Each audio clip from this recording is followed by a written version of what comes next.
بسم اللہ الرحمن الرحیم۔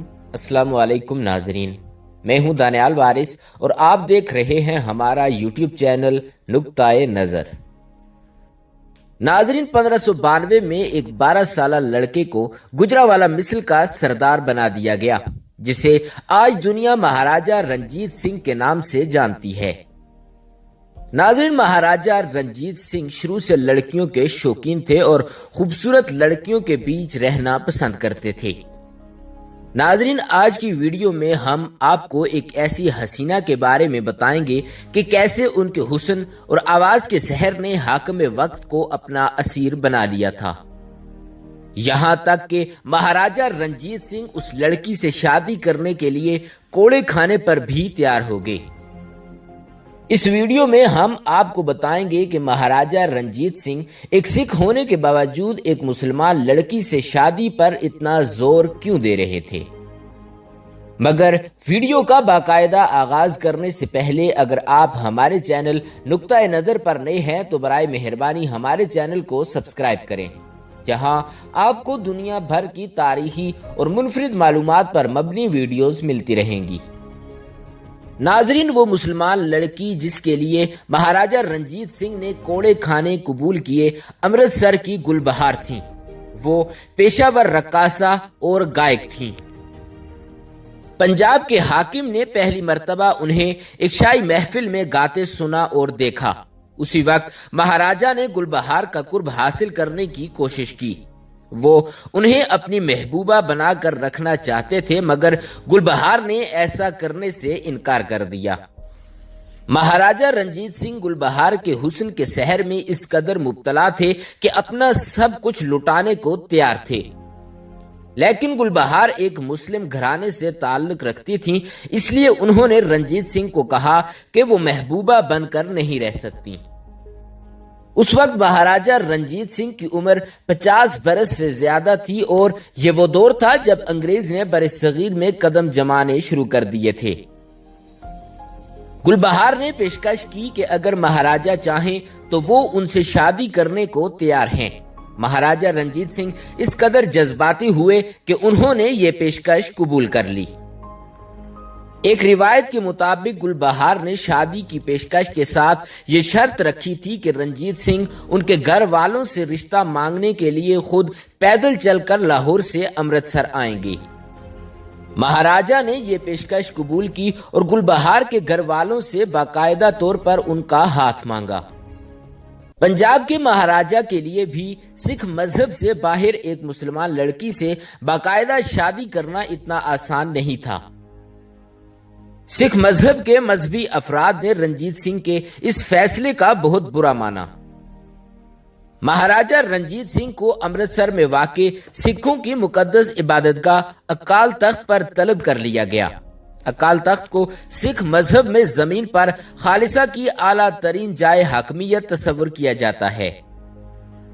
بعض تاریخی حوالوں کے مطابق اکال تخت نے گل بہار سے شادی کرنے پر سزا کے طور پر رنجیت سنگھ کو اپنے ہاتھوں سے پورے گردوارے کے فرش کو دھونے اور اسے صاف کرنے کی سزا دی، لیکن تحقیق کے مطابق ایسا نہیں تھا۔ اکال تخت نے رنجیت سنگھ کو کوڑے لگانے کی سزا دی۔ اپنی اس ملکہ کے لیے رنجیت سنگھ نے یہ سزا بھی قبول کر لی۔ اس وقت مہاراجہ رنجیت سنگھ کی عمر 50 برس سے زیادہ تھی، لیکن مسئلہ یہ تھا کہ وہ مہاراجہ تھے جن کی سلطنت کی حدیں پنجاب سے باہر چلی جاتی تھیں۔ اس قدر بااثر شخصیت کو کوڑے کون لگا سکتا تھا؟ اور دوسری طرف اکال تخت کا حکم بھی تھا جو رد کرنا رنجیت سنگھ کے لیے بھی ممکن نہ تھا۔ اس مسئلے کا حل یہ نکالا گیا کہ ریشم کا کوڑا تیار کیا گیا اور اس کے ساتھ رنجیت سنگھ کو کوڑے لگائے گئے۔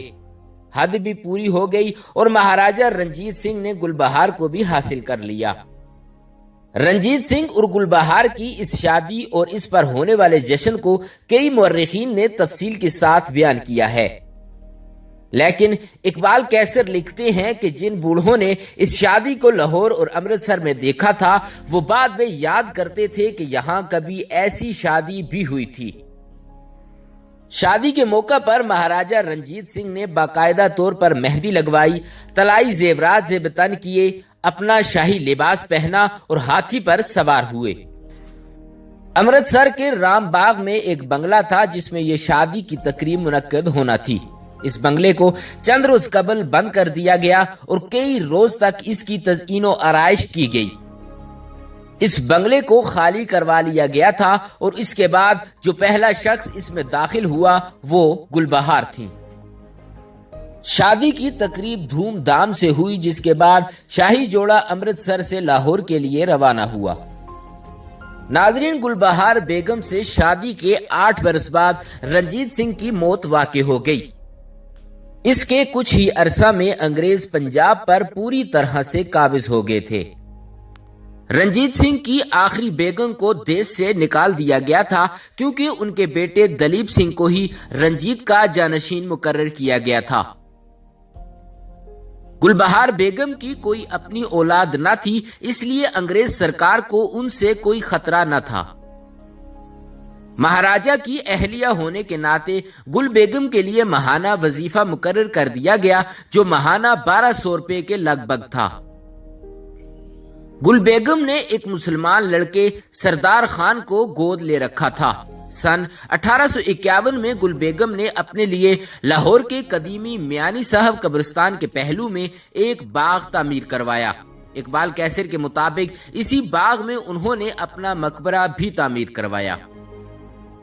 اس مقبرے کی دیواروں پر بنے نقش و نگار تو مٹ چکے ہیں، تاہم مقبرے کے اندر چھت اور دیواروں پر بنے خوبصورت نقوش آج بھی ایسے موجود ہیں جیسے کل ہی بنائے گئے ہوں۔ اس باغ کی تعمیر کے تقریباً 10 برس بعد گل بیگم بھی وفات پا گئیں اور انہیں اسی مقبرے میں دفن کیا گیا۔ باغ گل بیگم آج بھی اسی جگہ موجود ہے، لیکن یہ اجڑا دیار کبھی لاہور کی ملکہ رہنے والی خاتون کا مقبرہ تھا۔ ناظرین، گل بیگم کے پاس اتنی بڑی جائیداد اور جاگیر تھی کہ اس کو سنبھالنے کے لیے انہوں نے اپنا ایک مال خانہ بنا رکھا تھا اور وہ خود اس کا انتظام سنبھالتی تھیں۔ ان کی موت کے بعد یہ جائیداد ان کے لے پالک بیٹے سردار خان کو منتقل ہو گئی۔ ناظرین، جس جگہ آج یہ باغ موجود ہے اس کے ارد گرد سردار خان کا خاندان آج بھی آباد ہے۔ باغ گل بیگم بھی انہی کی ملکیت ہے اور اس علاقے کو محلہ گل بیگم کہا جاتا تھا۔ سردار خان کی قبر بھی اسی باغ کے وسط میں ایک احاطے کے اندر موجود ہے۔ ناظرین، اس امید کے ساتھ اجازت چاہتے ہیں کہ آپ کو ہماری آج کی یہ دلچسپ اور معلوماتی ویڈیو پسند آئی ہوگی۔ اسی طرح کی مزید دلچسپ اور معلوماتی ویڈیوز دیکھنے کے لیے جڑے رہیے ہمارے YouTube چینل نقطۂ نظر کے ساتھ۔ ملتے ہیں ہماری اگلی ویڈیو میں۔ خدا رب العزت آپ کا حامی و ناصر ہو۔